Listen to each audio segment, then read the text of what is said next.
நண்பர்களுக்கு வணக்கம். இந்த வீடியோவில் ஒரு முக்கியமான விஷயத்தை பற்றி பார்க்கலாம். இந்தியாவை சுற்றி இந்த சீனா, பாகிஸ்தான் மற்றும் இந்த பங்களாதேஷ்னு ஒரு புதிய கூட்டணி போல ட்ரை பண்ணுறாங்க அப்படின்னு சொல்லப்படுது. ஆனால் இந்த கூட்டணி சுக்குநூறாக உடைஞ்சு போச்சு அப்படின்னு தான் நம்ம சொல்லணும். இவங்களுடைய திட்டம் ஏன் மண்ணை கவிச்சு, இந்த சைனா, பாகிஸ்தான் மற்றும் பங்களாதேஷோட திட்டம் என்ன, மற்ற சின்ன சின்ன நாடுகள்லாம் ஏன் இந்தியாவுக்கு கோபம் வராமல் இருக்கணும் அப்படின்னு சொல்லிட்டு பயப்படுறாங்க அப்படின்ற விஷயத்தெல்லாம் வீடியோவில் போய் பார்க்கலாம் வாங்க. முதல்ல இவங்களோட திட்டம் என்ன அப்படின்னா, இந்தியா இல்லாத ஒரு சார்க் அமைப்பை உருவாக்கணும் அப்படின்றது தான் இந்த 3 கண்ட்ரிகளோட திட்டம். முதல்ல சார்க் அமைப்புனா என்ன அப்படின்னு நம்ம தெரிஞ்சுப்போம். சார்க்கோட அப்ரிவேஷன் பார்த்தோம்னா south Asian association for regional cooperation அப்படின்னு சொல்றோம். இதுதான் சார்க்கோட அப்ரிவேஷன். இந்த சார்க் அமைப்பு பார்த்தீங்கன்னா இப்போதைக்கு முழுமையா ஆக்டிவா இல்லை. இந்த அமைப்பு இன்னும் இருந்தாலும் கடந்த பல வருஷமா எந்த ஒரு சப்மிட்டுமே நடக்கல அப்படின்னு தான் பார்க்குறோம். அதனால ரீஜனல் கோஆபரேஷன் கிட்டத்தட்ட ஃப்ரீஸே ஆயிடுச்சு அப்படின்னு நம்ம சொல்றோம். அதாவது ஸ்தம்பிச்சு போச்சு அப்படின்னு நம்ம சொல்றோம். சரி, சார்க்ல இருக்கக்கூடிய நாடுகள்லாம் என்ன அப்படின்னு பார்க்கணும். சார்க்ல மொத்தம் 8 நாடுகள் இருக்கு அப்படின்னு பார்க்கப்படுது. இதுல யார் யாரு அப்படின்னு பார்த்தா இந்தியா, பாகிஸ்தான், பங்களாதேஷ், நேபாளம், பூட்டான், இலங்கை இதெல்லாம் இருக்கு. அது போக மாலத்தீவு, ஆப்கானிஸ்தானும் இதுல ரீசெண்டா சேர்ந்துச்சு. ரீசெண்டா கிடையாது, 2007 இவங்க இந்த சார்க் அமைப்புல சேர்ந்தாங்க அப்படின்னு பார்க்கணும். சார்க்கோட 18வது உச்சி மாநாடு கடைசியா எங்க நடந்துச்சு அப்படின்னா காத்மாண்டுல, நேபாளத்தினுடைய இருக்கக்கூடிய காத்மாண்டுல இது நடந்துச்சு. நவம்பர் 2014 தான் இதோட லாஸ்ட் சப்மிட் அப்படின்னு பார்க்குறோம். இந்த சார்க் ஏன் செயலிழந்துச்சு அப்படின்னு நம்ம பார்க்கணும். முதல்ல சார்க் செயலிழந்ததற்கு முக்கிய காரணம் என்ன அப்படின்னா, இந்த உறுப்பு நாடுகளுக்கு இடையே, குறிப்பா பார்க்கும்போது இந்தியா மற்றும் பாகிஸ்தானுக்கு இடையே உள்ள ஒரு தொடர்ச்சியான அரசியல் மற்றும் பாதுகாப்பு பிரச்சனை தான் அப்படின்னு சொல்றாங்க.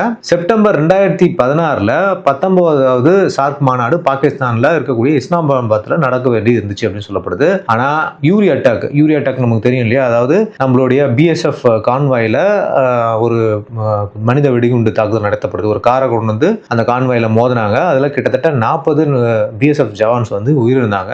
மிகப்பெரிய ஒரு கொந்தளிப்பை இந்தியாவில் அது ஏற்படுத்துச்சு. இந்த ஒரு பிரச்சனைக்கு அப்புறம் பாத்தீங்கன்னா இந்தியா அதுல கலந்து கொள்ளவே இல்லை அப்படின்னு நம்ம சொல்றோம். அந்த மாநாட்டை நம்ம புறக்கணிச்சிட்டோம். இந்தியா புறக்கணிச்ச உடனே அதை தொடர்ந்து பாத்தீங்கன்னா பங்களாதேஷ்ல அப்பா ஷேக் ஹசீனா இருந்தாங்க. அதனால நமக்கு ஒரு இணக்கமான உறவு பங்களாதேஷ் கூட இருந்துச்சு. ஸோ நம்ம போகலன்றதுனால பங்களாதேஷும் அந்த மீட்டிங்க்கு போல, பூட்டானும் போல, அப்புறம் ஆப்கானிஸ்தானும் அப்போ அமித் கர்சா இருந்தாரு. ஸோ அந்த டைம்ல அவங்களுமே போகல அப்படின்னு சொல்லப்படுது. ஸோ இந்த நாடுகள் எல்லாமே கலந்து கொள்ள மறுத்ததுனால அந்த மாநாடு ரத்து செய்யப்பட்டுச்சு அப்படின்னு சொல்றாங்க. மேஜர் கண்ட்ரி யாருமே போகாம போனதுனால மாநாடு ரத்து பண்ணிட்டாங்க பாகிஸ்தான்ல. அதுக்கப்புறம் பாத்தீங்கன்னா இப்போ வரைக்கும் எந்த ஒரு உச்சி மாநாடுமே நடக்கவே இல்லை அப்படின்னு சொல்றாங்க. டோட்டலாவே சப்மிட்டே இல்லாம அப்படியே ஒரு தண்டமா அந்த ஒரு ஆர்கனைசேஷன் இருக்கு அப்படின்னு பாக்குறோம். தீவிரவாதம் மற்றும் இந்த உறுப்பு நாடுகளுக்கே இருக்கக்கூடிய இந்த எல்லை தகராறு, மேலும் ஒரு சரியில்லாத ஒரு ஒத்துழைப்பு, இதெல்லாம் ஒரு கடுமையான சூழ்நிலையை உருவாக்கிச்சு அப்படின்னு பார்க்கப்படுது. மெம்பர் கண்ட்ரி எதுவுமே ஒரு விஷயத்துல ஒரு ஒருமித்த கருத்தை எட்ட முடியல. இதுக்கு ரொம்ப சிரமப்பட்டாங்க அப்படின்னு பார்க்கப்படுது இந்த சார்க் மெம்பர்ஸ்ல.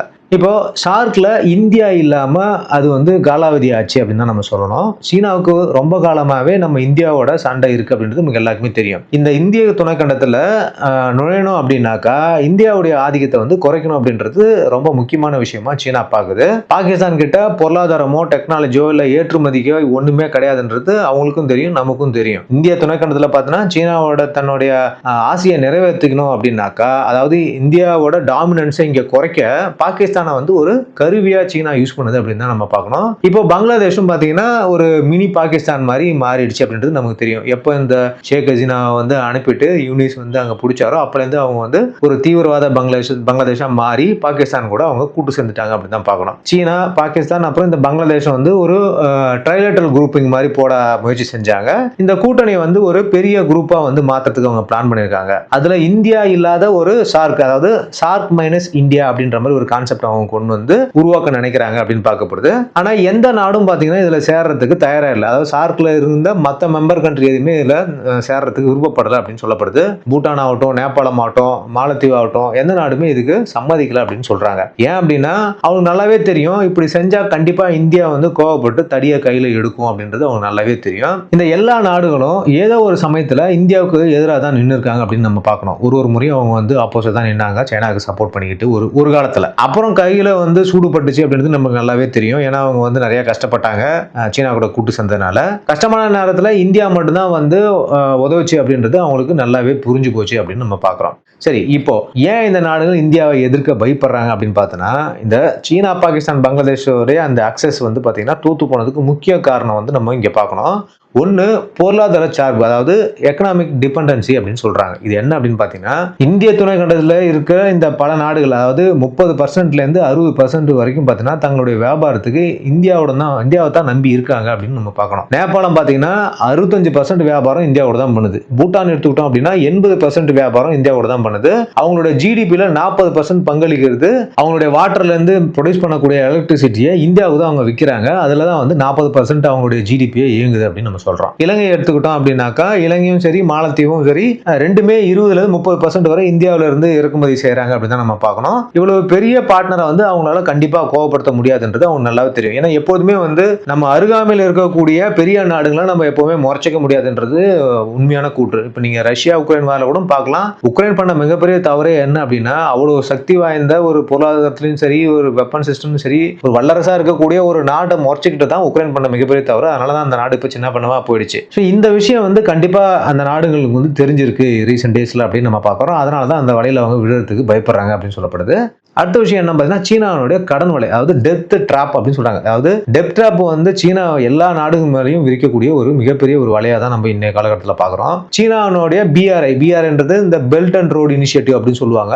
இது வந்து ஒரு கடனை வந்து எல்லா நாடுகளுக்கும் கொடுக்குது அப்படின்னு சொல்லப்படுது. இந்த கடன் கொடுக்கறதுனால அந்த கடன் வலையில வந்து எல்லா நாடுகளும் சிக்கிறதுக்கு வந்து தயங்குறாங்க அப்படின்னு சொல்றாங்க. பொதுவாக பார்த்தீங்கன்னா இலங்கை வந்து இதுக்கு ஒரு பெஸ்ட் எக்ஸாம்பிளா சொல்லலாம். 2022 இலங்கை வந்து திவாலே ஆயிடுச்சு. 80% வந்து சீனாவுடைய கடன் தான் இதுக்கு காரணம் அப்படின்றது அவங்களுக்கு நல்லாவே தெரிஞ்சது. அவங்களுக்கு மட்டும் இல்ல, உலகில் இருக்கிற நிறைய நாடுகளும் தெரிஞ்சது. மாலத்தீவும் அதை உணர்ந்தாங்க. மாலத்தீவு பார்த்தோம் அப்படின்னா ஜிடிபியில 40% வந்து சீனாவுக்கான கடன் கட்டுறதுக்கே வந்து ரொம்ப அவங்க கஷ்டப்பட்டு இருக்காங்க அப்படின்னு தான் நம்ம பார்க்கணும். இந்தியா தான் இப்போ கூட உதவி பண்ணிட்டு இருக்கு அவங்களுக்கு அப்படின்னு சொல்றோம். நேபாளம் பாத்தீங்கன்னா ஒரே சிம்பிளான விஷயத்தை வந்து சைனா கிட்ட வச்சிருச்சு. என்ன சொல்லுச்சு அப்படின்னா, பிஆர்ஐ மூலியமா நீங்க கொடுக்குற அந்த பெல்ட் அண்ட் ரோடு இனிஷியேட்டிவ் மூலியமா கொடுக்கக்கூடிய கடன் எதுவுமே எங்களுக்கு வேண்டாம், மன்னிச்சிடுங்க அப்படின்ற மாதிரி ஒரு சிக்னலை சொல்லிட்டாங்க. அதாவது நேபாளத்தினுடைய பிஎம் ஒலி இருக்கார் இல்லையா, அவர் என்ன கேட்டிருக்காருன்னா, நீங்க வந்து சும்மா வேணா எங்களுக்கு பணம் கொடுங்க, ஆனா கடனாலாம் எதுவுமே கொடுக்காதீங்க, உங்க கூட கடன் வாங்குற வேலை எங்களுக்கு வேணவே வேணாம் அப்படின்னு திட்டவட்டமா அவர் வந்து சொல்லிட்டாரு அப்படின்னு பார்க்கப்படுது.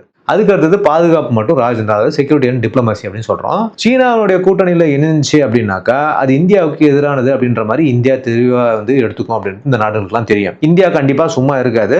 எஸ்சிஓ பண்ற இந்த குளோபல் அமைப்புகள்ல இந்தியா இந்த நாடுகளுக்கு வந்து சிக்கலை ஏற்படுத்தும் அப்படின்ற மாதிரி அவங்க பயப்படுறாங்க அப்படின்னு சொல்லப்படுது. அடுத்தது நிரந்தரமான நட்பு, அதாவது சீனாவை பொறுத்த வரைக்கும் தேவை வந்த போதுதான் சீனா வந்து நெருப்புல எண்ணெயை ஊத்துன மாதிரி வந்து உதவிக்கு வருவாங்க அப்படின்னு சொல்லப்படுது. ஆனா இந்தியா தான் எப்பவுமே வந்து ஒரு உண்மையான நண்பனா இந்த நாடுகள்லாம் இருக்குது அப்படின்றது அவங்களுக்கே தெரியும். எக்ஸாம்பிளுக்கு இலங்கைக்கு வந்து நம்ம ஒரு லோனை கொடுத்து அவங்கள வந்து மிகப்பெரிய கடல்ல இருந்து வெளியே கொண்டு வந்திருக்கோம். அதே கேஸ் தான் மாலத்தீவுக்கு நேரடியாவே நம்ம நிறைய ஹெல்ப் பண்ணி இப்ப மாற்றி வச்சிருக்கோம் அவங்க அப்படின்னு நம்ம பாக்குறோம். இது எல்லாமே இந்த நாடுகளுக்கு நல்லாவே தெரியுது அப்படின்னு பாக்குறோம். இதுல முக்கியமான இன்னொரு விஷயம் என்ன அப்படின்னா, சார்க் இந்த அமைப்பு வந்து நமக்கு முதல்ல தேவையே இல்லை அப்படின்றது இந்தியா டிசைட் பண்ணுச்சு. அதாவது இந்தியாவுக்கு வந்து சார்க் அமைப்பே தேவையில்லை அப்படின்னு நம்ம டிசைட் பண்றோம். அதை விட சிறப்பான அமைப்புகள்லாம் வந்து இருக்கு அப்படின்னு பார்க்கப்படுது. அதாவது இந்த BIMSTEC அப்படின்னு சொல்லக்கூடிய பிம்ஸ்டெக் இந்த அமைப்பு என்ன அப்படின்னு பார்த்தோம்னா, bay of Bengal initiative for multi sectoral technical and economic cooperation அப்படின்னு சொல்றாங்க. தமிழ்ல சொல்லணும் அப்படின்னு பார்த்தோம்னா வங்காள விரிகுடா பல்துறை தொழில்நுட்பம் மற்றும் பொருளாதார ஒத்துழைப்பு அப்படின்னு சொல்றோம். இது தெற்காசியாவை ஏசியன் நாடுகளோட இணைக்குது அப்படின்னு சொல்லப்படுது. இது வந்து ஒரு முக்கியமான ஒரு ஆர்கனைசேஷனா இருக்கு. இந்தியாவுக்கு வந்து இந்த சார்க் நமக்கு தேவையே இல்லை அப்படின்றது. அதுக்கடுத்து பார்த்தீங்கன்னா BBIN அப்படின்னா பங்களாதேஷ், பூட்டான், இந்தியா, நேபாளம். ஏற்கனவே வந்து ஷேக் ஹசீனா இருக்கும்போது இந்த ஆர்கனைசேஷன் நல்லா ஒர்க் பண்ணிச்சு. இப்ப பங்களாதேஷ் அதுல எப்படி இருக்குன்னு நமக்கு தெரியாது. ஆனா இந்த நாடுகளுக்கு இடையே வந்து போக்குவரத்து இணைப்பு வழித்தடம் வந்து மூலியமா ஒரு பிசினஸ் பண்றதுக்கு இந்த அமைப்பு வந்து ஒத்துழைக்கும் அப்படின்னு பார்க்கப்படுது. அதுக்கு அடுத்தது கொழும்பு பாதுகாப்பு மாநாடு. இதை பொறுத்த வரைக்கும் பாத்தீங்கன்னா கடல்சார் பாதுகாப்பு வந்து இது கண்டிப்பா நமக்கு கொடுக்குது அப்படின்னு பாக்குறோம். ஏன்னா நமக்கு சவுத்ல வந்து ஸ்ரீலங்கா தான் இருக்கு. இந்த மாநாடு மூலியமா இந்தியன் ஓஷன்ல நம்ம வந்து ஒரு மிகப்பெரிய ஒரு சக்தியா வர்றதுக்கு உதவும் அப்படின்னு சொல்றோம். முடிவா பார்த்தோம்னா சார்க்னுடைய மொத்த பரப்பளவுல 80% மக்கள் தொகையில 80% ஜிடிபில 80% இந்தியா தான் இருக்கு. அதனால இந்தியா இல்லாம ஒரு சார்க்கை வந்து இவங்களால நினைச்சு கூட பார்க்க முடியாதுன்றது மிகப்பெரிய உண்மை. இந்த சீனா, பாகிஸ்தான், பங்களாதேஷ் அச்சு வந்து பாத்தீங்கன்னா இப்போதைக்கு வந்து பல நாடுகளை வந்து ஈர்க்க நினைச்சாங்க. ஆனா அவங்களால அது ஈர்க்க முடியல. எந்த நாடும் விலை போகல அப்படிதான் பார்க்கணும். ஆனா எதிர்காலத்துல இது நமக்கு சவால்களை கொடுக்கக்கூடிய ஒரு விஷயமா இருக்கு அப்படின்னு பார்க்கணும். ஏன் அப்படின்னா ஏற்கனவே பங்களாதேஷ் வந்து நமக்கு ஒரு நட்பு நாடா இருந்துச்சு. ஆனா இப்போ அது சைனாவுக்கும் பாகிஸ்தான் சைடும் மாறிடுச்சு அப்படின்னு நம்ம பார்க்கிறோம். அதனால நமக்கு நட்பு நாடா இருந்த நம்ம சுத்தி இருக்கக்கூடிய நட்பு நாடுகள்ல ஒரு நாடு வந்து பிரிஞ்சு போயிடுச்சு அப்படின்னு நம்ம பார்க்கணும். இந்த ஆக்சஸ் வந்து கண்டிப்பா ஒரு நாடா வந்து இருக்கிறதுக்கு வாய்ப்பு இருக்கு. இதுல மாலத்தீவு ஒரு பக்கம் சாயலாம். ஏன்னா அவங்க ரிலீஜியனை பார்த்து அந்த பக்கம் போறதுக்கு வாய்ப்பு இருக்கு. ஏன்னா ஸ்டார்டிங்லேயே வந்து மாலத்தீவு வந்து சைனா கூட வந்து போறதுக்கு ரொம்ப அக்ரெசிவா இருந்தாங்க. பட் இப்போ அவங்க புரிஞ்சுக்கிட்டாங்க, அங்க போனதுனால அவங்களுக்கு கடனாச்சு பிரச்சனை ஆச்சுன்னு சொல்லிட்டு இந்தியா தான் ரியலா அவங்களுக்கு வந்து ஹெல்ப் பண்ணுச்சு அப்படின்றது அவங்க நல்லாவே தெரியும். பட் இருந்தாலும் இந்த மாதிரியான சுச்சுவேஷன் வரும்போது அவங்க மாறதுக்கான வாய்ப்பு இருக்கு. ஸோ இந்தியா கொஞ்சம் இந்த விஷயத்துல கேர்ஃபுல்லா இருக்கணும் அப்படின்னு தான் நம்ம பார்க்குறோம். ஓகே மக்களே, இந்த சைனா, பாகிஸ்தான், பங்களாதேஷ் போட்ட இந்த இந்தியா இல்லாத சார்க் கொண்டு வரதுக்கு பண்ண முயற்சி மண்ண கவிழ்ச்சி அப்படின்னு தான் நம்ம பார்க்குறோம். இது மூலியமா ஒரு விஷயத்தை நம்ம தெளிவுபடுத்திக்கிறோம். இந்த நாடுகள் கிட்ட நம்ம கொஞ்சம் ஜாக்கிரதையா இருக்கணும் அப்படின்றது இதுல இருந்து புரியுது. ஓகே, ஸோ வீடியோ இன்ஃபர்மேட்டிவா இருக்கும்னு நினைக்கிறேன். கண்டிப்பா நம்ம சேனல் சப்ஸ்கிரைப் பண்ணுங்க, உங்க நண்பர்களாம் ஷேர் பண்ணுங்க, உங்க கருத்துக்களை முக்கியமாக கமெண்ட் பண்ணுங்க. மீண்டும் அடுத்த ஒரு இன்ஃபர்மேட்டிவ் வீடியோவில் உங்க சந்திக்கிறேன். அது வரைக்கும் தேங்க்யூ, பை, ஜெய்.